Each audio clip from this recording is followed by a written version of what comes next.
Hello sir. నమస్తే అండి.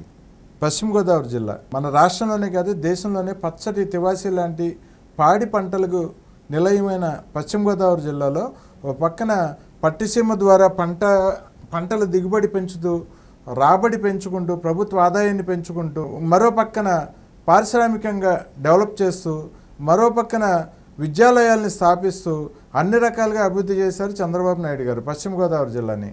ఆ తర్వాత వచ్చిన జగన్మోహన్ రెడ్డి పాలనలో భూ కబ్జాలు, రైతుల భూముల్ని కబ్జా చేయటం, రైతుల భూముల్ని దారుణంగా దోచుకోవటం, పేదల స్థలాలను ఆక్రమించడం, ఇటువంటి తప్పుడు విధానాలతో జగన్మోహన్ రెడ్డి పూర్తిగా విధ్వంసం చేశారు పశ్చిమ గోదావరి జిల్లాని.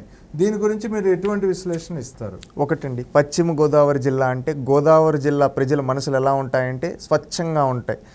వాళ్ళు ఏమంటే ఎప్పుడు స్వచ్ఛమైన మనసుతో ప్రతి ఒక్కరు నిస్వార్థంగా ప్రతి ఒక్కరికి మంచి చేయాలనే మనసున్న వాళ్ళు పశ్చిమ గోదావరి జిల్లా ప్రజలు. వాళ్ళు 10 మందికి సహాయం చేయాలనే మనస్తత్వంతో ఉండే ప్రజలు. అదేవిధంగా తెలుగుదేశం పార్టీ హయాంలో ఇక్కడ ఏం జరిగిందంటే అభివృద్ధి జరిగింది. జగన్మోహన్ రెడ్డి గారి ప్రభుత్వంలో అరాచకాలు జరుగుతున్నాయి. ఏ విధంగా అంటే పశ్చిమ గోదావరి జిల్లాలో తెలుగుదేశం పార్టీ ఏ విధంగా అభివృద్ధి పనులు పైనపు చేసిందంటే అండి, పోలవరం ప్రాజెక్టు మన పశ్చిమ గోదావరి జిల్లా దాన్ని అలాంటి పోలవరం ప్రాజెక్టును 70% పనులు పూర్తి చేసిందండి తెలుగుదేశం పార్టీ. అదే కాకుండా పేదలకి, ముఖ్యంగా పశ్చిమ గోదావరి జిల్లాలో బడుగు బలహీన వర్గాల పేదలకి 94,749 ఇల్లు కట్టించింది. అదేవిధంగా పంట కాలువల పైన సోలార్ విద్యుత్ ప్రాజెక్టులు, అంటే అక్కడ నీళ్ళు ఎక్కువ ఉంటాయి. దేవుడిచ్చిన వరం ఏంటంటే ఎల్లప్పుడూ అక్కడ నీళ్ళు ఉంటాయి. అందుకని అక్కడ పంట కాలువల పైన సోలార్ విద్యుత్ ప్రాజెక్టులు, సోలార్ ద్వారా ఒక కొత్త ఒరవడికి శ్రీకారం చుట్టారు. అదేవిధంగా 2,522 కిలోమీటర్ల సిమెంట్ రోడ్లు వేశారండి ఏంటి మన పశ్చిమ గోదావరి జిల్లాలో. అదేవిధంగా 1,773 కిలోమీటర్ల భూగర్భ డ్రైనేజ్ కంప్లీట్ చేశారు ఇక్కడ పశ్చిమ గోదావరి జిల్లాలో. ఇదే కాకుండా తాడేపల్లిగూడెంలో నేషనల్ ఇన్స్టిట్యూట్ ఆఫ్ టెక్నాలజీ NITని తీసుకొని రావడం జరిగిందండి. అదేవిధంగా రాష్ట్రంలోని ఎక్కడా లేని విధంగా 100% గ్యాస్ కనెక్షన్లు ఇచ్చిన జిల్లాగా పశ్చిమ గోదావరి జిల్లా రికార్డులకు ఎక్కిందండి. అదేవిధంగా విద్యుత్ కనెక్షన్ 100% ప్రతి ఒక్క గ్రామానికి విద్యుత్ కనెక్షన్ ఉన్న జిల్లాగా రికార్డులకు ఎక్కిందండి.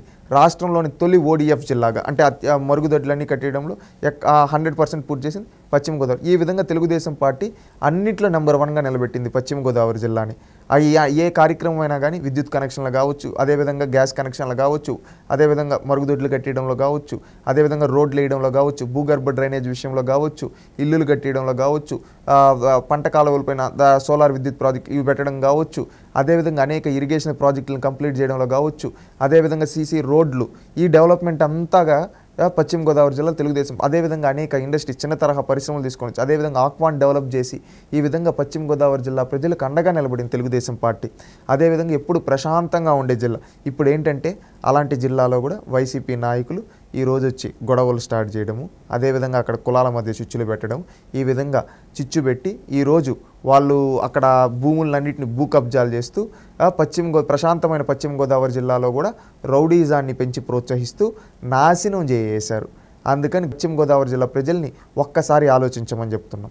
ఎందుకంటే తెలుగుదేశం పార్టీ హయాంలో మన ప్రాంతం అంతా ప్రశాంతంగా ఉండింది. అప్పుడు ఎప్పుడు మనకెక్కడ గొడవలు లేవు. మన జిల్లాలో అభివృద్ధిలో ఉండేది, అన్నిట్లో నెంబర్ 1గా ఉండేది. అందుకని ప్రతి ఒక్కరూ ఆలోచించండి.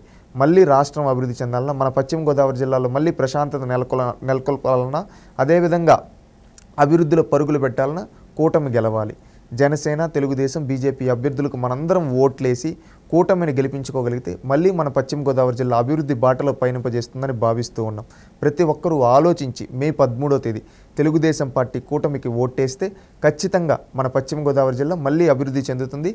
రాష్ట్రంలోనే ఒక ఆదర్శవంతమైన జిల్లాగా నిలుస్తుందని భావిస్తున్నాం. ప్రతి ఒక్కరూ ఆలోచించి మన జిల్లాని అభివృద్ధి చేయగలిగిన నాయకుడు చంద్రబాబు నాయుడు.